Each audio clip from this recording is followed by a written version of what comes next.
When I was younger, I always wanted to do something creative. And then YouTube came around and I became obsessed with it. I just thought that it was the coolest thing in the world that people were making videos that they loved and also getting paid for it. To me, that sounded absolutely beautiful, so that was my goal, to become a full-time YouTuber as well. And after many years of struggle and trying and error, first trying in Dutch, then switching to English, I finally made it. And that was around 3 years ago with my current YouTube channel, the channel you're watching right now. I started making videos about Elementor, about Adobe XD, Figma, design, no-code development and business tricks. So you could say, Rino, you must be very proud of yourself. And I am. But now that I've done it for a few years and I know what it's like, I have to say I don't really want it anymore, and that's why I'm gonna make some changes on my channel. Starting with a name change. My YouTube channel is not gonna be called Living with Pixels anymore, but just my personal name, Rino the Boer. The actual correct pronunciation is actually Rino because it's an Italian name, but my family just says Rino and many English people say Rino. It's all okay, I don't really care. Over the last few months, I already made some small changes. For example, I changed the YouTube banner, I added my name in front of Living with Pixels, but in a few days I'm also gonna delete this from the name. And the main reason for this is that I started to feel disconnected from my audience when I made the decision to not focus on client work anymore. So you have to imagine, this young dude who had this dream to become the YouTuber. He first did client work for many years and did YouTube on the side. And then at some point you get the opportunity to make your dream a reality and to make all of your money with YouTube. That is so great. But I still wanted to do client work because that's what I talk about on YouTube. But then some things went wrong in my life. I got a bit unlucky, there was a fire in my office, I was already on the edge of getting into a burnout and then that fire happened and I couldn't take it anymore. I was overwhelmed. I had almost no energy. I could only work 3-4 hours a day. But there was another big problem, and that is that I just started hiring people. I rented a bigger office and I hired 3 people to help me run this thing because I also wanted to grow it, because I was like, let's go all in. So I tried really hard to make it work, but my physical and mental health didn't improve. My YouTube channel was actually going down because I didn't have enough time to create videos, because managing these people actually costed a lot of time, and I felt more disconnected with my audience than ever before. So I knew that I had to make a change. First, I want to say something about running a YouTube channel like it's a business with unlimited growth. There are many creators on this platform who have tried to hire people and then grow the team, but many of them have come back to being by themselves and not having that whole team anymore. There are many different reasons for this, but one of the reasons that I found particularly frustrating is that there's a lot of pressure on you, because a normal company is more structured like a pyramid. You have the CEO at the top, then you have some board and some managers and some employees. And when somebody messes up, you just get replaced. But with a YouTube business, the actual YouTuber cannot easily be replaced. There are YouTubers who have tried this on YouTube, but that often turns out in a disaster for the channel. So that means that the top player needs to perform, while he also needs to manage the whole company. So YouTube is more like an upside down pyramid.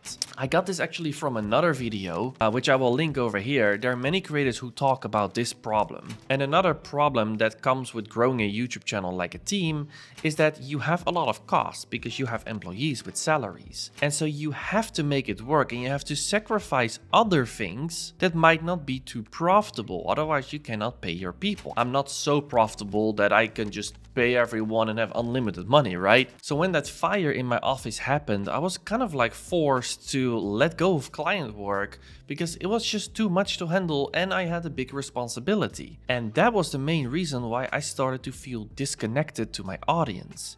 Because if you don't do the client work anymore, or almost no projects, I think I did like 2-3 projects in 2 years, which is not great. then you don't really practice what you preach. And I already had this fear when I said on YouTube, I'm gonna slow down with client projects. I already had this fear that at some point I didn't know what I was talking about anymore. And I don't think that's the case at all. I still think that many people enjoy my videos, but I sometimes do feel like I'm behind on some things. But because I was so focused on making the best YouTube video, the best Elementor video, the best WordPress video, the best Figma video, whatever, that puts so much pressure on you, and then having that whole team, that I just couldn't do the normal client work anymore. And so I was also done with that, okay? So I made the painful decision to let go of all my employees, to leave my office, and I lost a lot of money making that decision.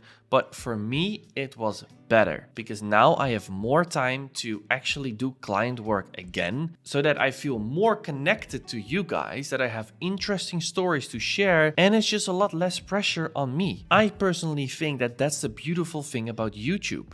The slogan of YouTube has always been broadcast yourself. You are following the journey of a person on YouTube.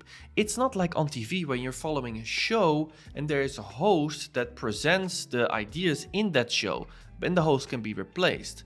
Now, YouTube is the platform where you follow a person, and that's the beauty about it. It's authentic, it's raw. Of course, there are also many fakers on social media who make their life look a lot more interesting than it actually is. But in the essence, this is what makes YouTube beautiful for me. So I want to be that person for you, not just making the best tutorial on a specific feature in Elementor or whatever tool you want. I want you guys to be part of the journey. But then there needs to be a journey that you can follow. And that means that I have to get back to client work. Okay, I made my point. I think you can understand. Let's go to the next argument. The second point is that I personally would like to make content about other subjects as well. For example, I would love to share things that I learn in books. I'm reading a little bit more these days, and there's so many interesting things. I think there's a lot of value in that. I would like to make it to have a little reminder myself. But there's also other kinds of content, like lifestyle content, more personal stuff, because that's what I enjoy on YouTube as well. Especially on platforms like TikTok, where it's so easy to make content. I would love to expand and try some new things. But when my YouTube channel is just a brand, then it's not really that personal. And then another point is that in the future, I would like to expand my activities even more.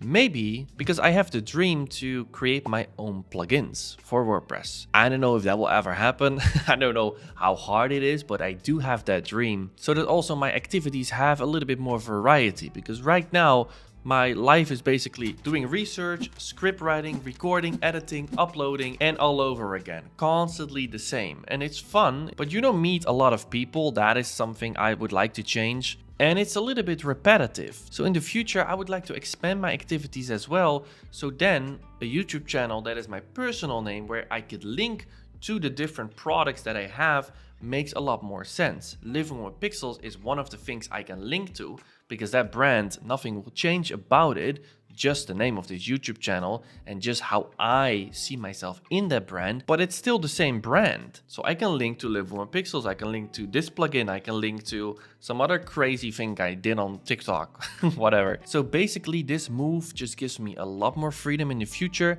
It puts less pressure on my shoulders and it's more authentic, which is always good. So let me expand a little bit more on what is not going to change, because you might be thinking, wait, what is going to happen with livingonpixels.com? And nothing is going to happen here. This is just the brand for web designers. Nothing will change. The courses will still be here.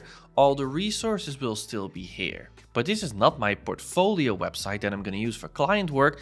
That's going to be another website, maybe my personal website, which is very outdated right now. I want to have some client work where I can also link to. So Living with Pixels is just one of the things where I link to. So nothing's going to change here. So what's going to change for you? Well, you can expect a little bit more different kinds of content. Make sure if you're interested to also follow me on TikTok, because that's the place where I experiment the most. If you're not on TikTok, it's okay. You can also follow me on Instagram, where I now also upload everything under my personal name. So here you can see my reels. It's similar to TikTok, but on TikTok I want to expand even more. So if you don't have a TikTok yet, then I do recommend it. It's not just dancing girls anymore.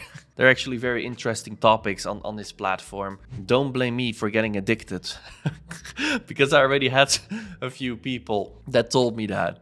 It's a really fun platform. I will leave those links down below so that you can easily click on them. But just for your information, the Instagram from Living with Pixels, I'm gonna clean this one up. And this is just gonna be about products from Living with Pixels. So I'm gonna change this profile picture as well to the logo and announcements, things about the community, maybe work from other people. So this will not be removed, but the purpose is gonna be different. Okay, I hope you can appreciate the honesty and openness. This was not a very easy video for me to make because I need to open up a little bit. If you have any questions about it, then please leave them down below. And then I hope to see you in the next video on living with, Rino the Boer.